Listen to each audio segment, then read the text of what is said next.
اب تک خان صاحب کے اوپر ایک اور مقدمہ ہو گیا، اب اقدام قتل کا مقدمہ ہو گیا ہے، اور یہ مقدمہ کس کی طرف سے ہوا ہے؟ یہ مقدمہ اسی شخص نے کروایا ہے جس کے ریفرنس کی وجہ سے خان صاحب کل ڈسکوالیفائی ہوئے ہیں، وہ ہے جی محسن شاہ نواز رانجھا۔ اب محسن شاہ نواز رانجھا جو ہیں کل نکلے جب الیکشن کمیشن سے، تو وہاں کے لوگوں نے ان کے ساتھ جو بھی بدتمیزی کی، نہیں ہونی چاہیے تھی، اس چیز میں کوئی شک نہیں ہے، تو انہوں نے اس کا مقدمہ عمران خان کے خلاف کر دیا۔ عمران خان وہاں پہ موجود تھے؟ بالکل بھی موجود نہیں تھے، لیکن چونکہ وہ بیٹمنٹ لگانا چاہتے ہیں تو لگا لیں، اور کل سے لے کے اب تک عمران خان کے خلاف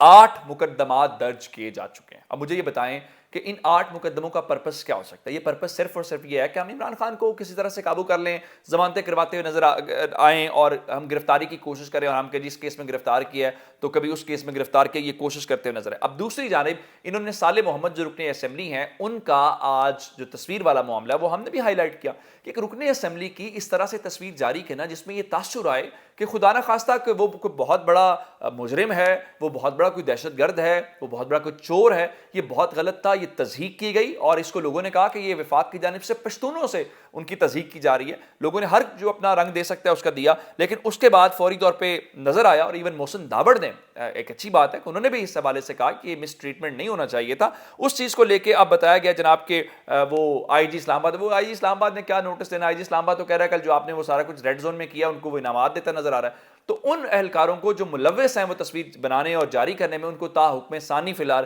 معطل کر دیا گیا، کل حکم ہوگا جی ان کو بحال کر دیں گے۔ یہ تو تماشا لگا رہتا ہے پاکستان میں، نوٹس لے لینا اور یہ سارا کچھ کرنا۔ اب ذرا خبر سنیں کہ عام طور پہ اگر کسی شخص کے خلاف کوئی صوبہ یا کوئی اسمبلی قرارداد منظور کرتی ہے تو آپ کو وہاں پہ اخلاقی طور پہ اپنی سیٹ سے ریزائن کر دینا چاہیے۔ چیف الیکشن کمشنر سکندر سلطان راجہ کے خلاف اور عمران خان کی نااہلی کے خلاف آج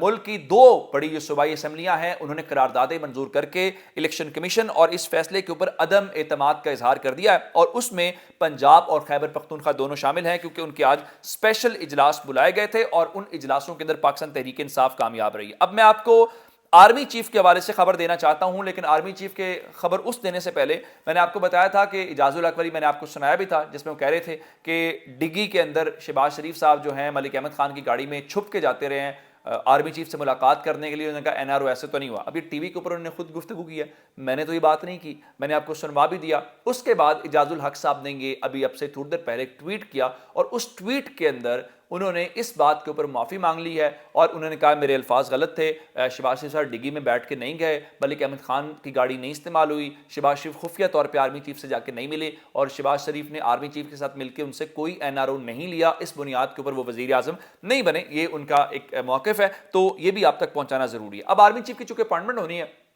تو آرمی چیف کے اپائنٹمنٹ کو لے کے اسپیکولیشنز خبریں بہت زیادہ ہیں، تو خواجہ آصف نے بتایا ہے کہ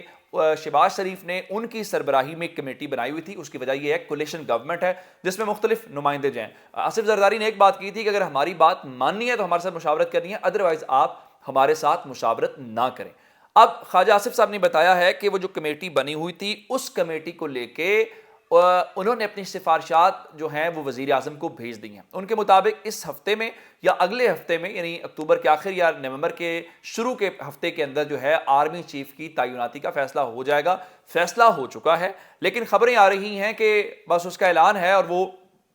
لانگ مارچ کے ساتھ ہی کرنا چاہتے ہیں تاکہ اس سے پہلے یہ کھیل ختم ہو جائے۔ لوگ بہت ساری باتیں کر رہے ہیں کہ پہلے تو عمران خان کے حوالے سے ان کو کاؤنٹر کرنے کے لیے نواز شریف نے کہا جی آپ سینئر آرمی شخص کو آرمی چیف لگا دیں، لیکن اب سنا ہے کہ سینئرٹی کا اصول نواز شریف ہر جگہ پہ اپلائی نہیں کرتے، اور کچھ جو اسلام آباد ہائی کورٹ سے لے کے لاہور ہائی کورٹ اور پھر